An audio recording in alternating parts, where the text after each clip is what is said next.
人到中年，他穷的只剩下一条渔船，每天靠着陪客人出海钓鱼为生。可他心中却有着一股执念，一条金枪鱼多次从他手中逃跑，他势必要把它抓住。于是每次有大鱼上钩时，他总是自己牢牢抓住鱼竿，从不交给客人。副手劝他不听，客人强烈要求也没用，甚至他嫌烦了，还拿出刀来威胁客人。只是这一次，他又预估错了形势，在金枪鱼还没耗尽力气的时候，他就开始着急收线。最终，金枪鱼又逃跑了，他又因此得罪了客人。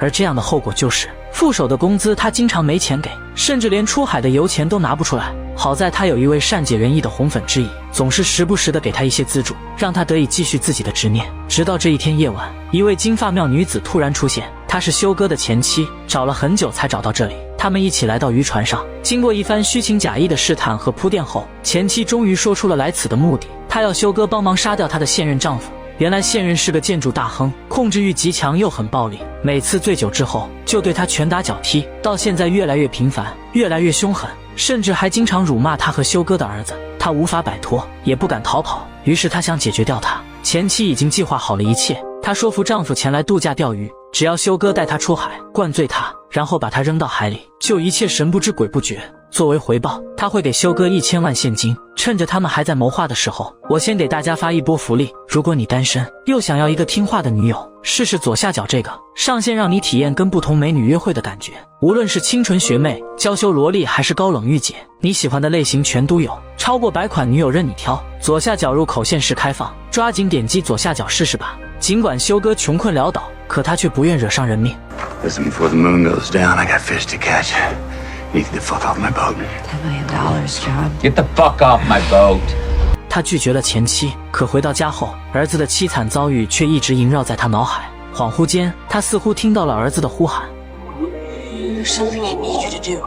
修哥还没有想着杀人，可第二天，诡异的事情却发生了。小岛上的人似乎都知道了这件事情，旁敲侧击的想要知道他的决定，可修哥却没当回事，只是随口敷衍应付。一切看似正常，但这正常之中却又似乎总是有意无意的，让人有一种难以名状的预感，总觉得这座小岛哪里不对。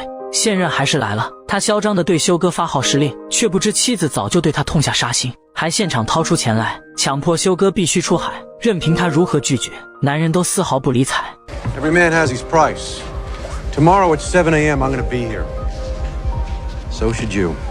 说完还豪横地亮出腰里的武器，偏偏不知死神即将来临。 I paid a fucking jet for this. Let's lose the rope. Hey, whoa. Turn around. Nice and slow.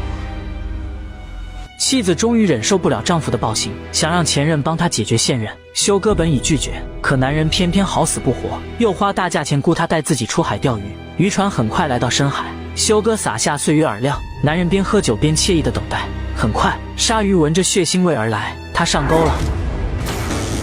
修哥赶紧拿起鱼竿开始拖拽，男人让副手帮忙套上装备，接过鱼竿要亲自动手，可鲨鱼的力气太大，再加上他酒劲上涌，男人一个踉跄就向前扑去。眼看男人就要掉入海中，修哥却无动于衷。副手似乎看出了什么，最终修哥还是把男人拖了上来。看着丈夫完好的从海上归来，女人只能一声叹息，然后强装欢笑迎接丈夫。趁着给修哥用金的时候，她还想再次劝说修哥，让他明天继续动手，只要成功，1000万现金就都是他的。可修哥油盐不进，根本不搭理他。眼看没有时间了，女人只能使出杀手锏。Your son wants you to do it. This is his idea. You're his father. He needs you to do this. He wants justice. 听到这里，修哥愣住了。儿子是他的逆鳞，谁都不能伤害他。这一刻，他好像不再那么抗拒。副手似乎也发现他们在密谋什么，并且很快猜出了他们的目的。And how much does she offer you to kill her husband? 可修哥却懒得解释，就算他真的去做了，那也不是为了钱。耿直的副手不会说出这件事，只是努力劝他不要这么做。大雨滂沱中，修哥坐在船头，做或不做的念头始终在心里拉扯。恍惚中，耳边又传来儿子的呼喊。这一刻，他似乎下定了决心。当前妻再次找到他，准备打感情牌让他妥协时，他不再纠结。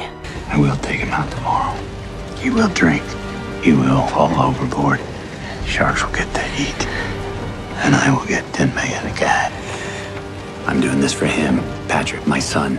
修哥回到家里，却发现一个神秘的眼镜男正等着他。他自称是渔具公司的推销员，有一款最新的捕鱼神器要给他免费试用。修哥很奇怪，谁会在半夜3更的时候来推销东西？说完就要把他赶出去。可神秘人却说，他知道修哥明天中午会出海，还会杀人。他劝他不要这样做，只去钓那只他心心念念的金枪鱼就好，还说他就是规则。修哥顿时懵了，他一把揪住神秘人的衣领，逼问他为什么会知道自己的杀人计划。在匕首的威胁下，眼镜男终于说出了实情。原来这个小岛以及所有的一切，其实都是一个 AI 智能游戏，而他们就是里面的棋子。在原本的规则里，修哥的人生目标就是抓捕那只巨型金枪鱼，没有暴力，也没有杀人，只是游戏突然出现偏差，修哥有了杀人动机。神秘人的出现就是为了阻止他，可修哥根本不相信他的鬼话，很快把这个神神叨叨的哥们给赶了出去。他每天都会准时起床，可今天醒来却突然发现身体竟被死死固定在床上不能动弹，直到时钟准时走到5点，他才彻底恢复自由。修哥意识到不妙，想起神秘人昨晚说过的话，他立即翻出家里所有的地图，无一例外，上面显示的都只有这个小岛的信息。难道这里真是一个游戏场景？自己真是一个虚拟角色，一个数字代码？而这时他才想起，他根本不知道自己是怎么来到这个小岛，又来了多长时间。修哥想确认自己的想法，他找到小岛上的熟人，可每当他想问是否知道这是哪里的时候，每个人都像死鸡一样一动不动，似乎这个问题已经超出了他们的认知范畴。可清醒过来后，却又旁敲侧击地暗示他不要杀人，只需去掉那只巨型金枪鱼就好。甚至副手为了阻止他，还收买了几名打手，找到他前妻的现任，把他打个半死，让他出不了海钓鱼，这样修哥就没机会再动手杀人。听到这个消息，修哥气急败坏，好像每个人都在针对他。他终于开始相信自己就是一个被创造的游戏角色。这时，那个神秘眼镜男又出现了，似乎他总能随时找到修哥，他的使命就是来阻止他的。随后他告诉修哥，这款游戏其实是他的儿子设计的，儿子今年13岁，是一位电脑天才。自从和父亲分开后，由于太过思念父亲，他用记忆中和父亲最美好的回忆为蓝本，创造了一个天堂般的小岛世界，并在这个岛上创造了修哥的角色，设计了捕鱼游戏。修哥的人生目标就是捕捉那条巨型金枪鱼，直到继父对他们的暴力越来越严重，儿子终于受不了了，于是他修改了游戏规则，想要在游戏里杀死继父。知道所有的真相后，修哥反而不再犹豫。 Real, not real, I don't give a fuck. He wants me to do it. He needs me to do it. I'm gonna do it. It's called justice or something like that. I'm doing it. 这一刻，他终于下定决心，要替儿子完成这个杀人计划，要弥补曾经对他的缺憾。神秘人知道了新规则，也不再阻止他的计划。而这个时候，前妻给男人处理好了伤口，给他灌了很多酒，然后又胡搅蛮缠的乱搞一通，最终又说服他继续出海钓鱼。于是，修哥伙同前妻，驾着已经神志不清的男人上船了。他们来到深海，修哥撒下碎鱼饵料，和预想的一样，鲨鱼很快上钩了。他一把将鱼竿塞到男人手里，可还没等他站稳，就被鲨鱼带进了海里。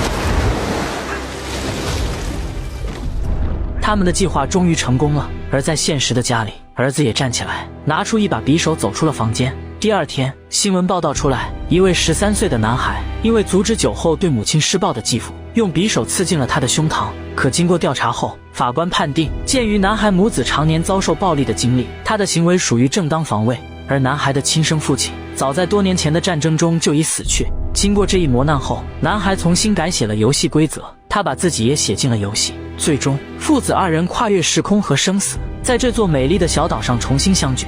电影的故事并不复杂，可其中却隐含着一个细思极恐的问题：我们所生活的世界是否真实存在？或者说，我们是否生活在一个虚拟的世界里？